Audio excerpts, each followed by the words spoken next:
இந்திய தேசிய லீக் மாநில தலைவர் நாகூர் ராஜா. ஆமா, ஆதரவு கொடுக்குதான். தமிழ்நாட்டில் ஒரு நல்ல மறுமலர்ச்சியும் மக்களுக்கு நலன் சார்ந்த திட்டங்களும் ஊழலற்ற வகையில் நடப்பதற்காக தலைவர் விஜய் அவர்களுக்கு எங்களுடைய ஆதரவை தெரிவித்து இந்திய தேசிய லீக் சார்பாக தெரிவித்து. அதான் இப்போ நான் சொன்னேன், வேறுபட்டிருக்காருன்னு. ஊழல் மயமாகவும் சட்டமீறல்களினுடைய மொத்த உருவமாக தமிழ்நாடு திகழ்ந்துட்டு இருக்கு.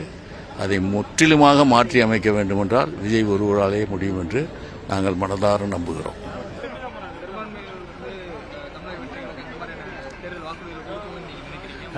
கண்டிப்பா நான் சிறுபான்மைன்றே கிடையாது. தமிழக வெற்றி கழகத்தை பொறுத்த வரைக்கும் எல்லாமே சமம்.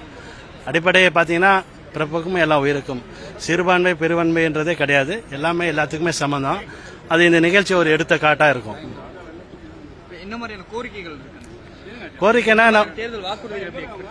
முக்கியமா இப்ப சிறுபான்மை பாத்தீங்கன்னா இப்ப இருக்கிற மற்ற எல்லா கட்சியுமே பாத்தீங்கன்னா அவங்க ஒரே ஒரு இதுதான், 25 வருஷத்துக்கு மேல சிறைவாசியா இருக்கக்கூடிய சிறுபான்மையை விடுதலை பண்ற சொல்லி அரசியல் தான் நடத்துறாங்க தவிர இது வரைக்கும் அவங்க வெளியே வந்ததா சரித்திரமே இல்லை. நிறைய பேர் வயசாகி சிறையில் இறந்துட்டு இருக்காங்க.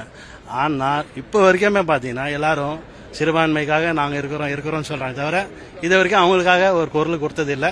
போராடுறாங்க, அவ்வளவுதான். இப்ப தளபதி வந்தவருக்கு இது எல்லாமே சாத்தியமாகும்.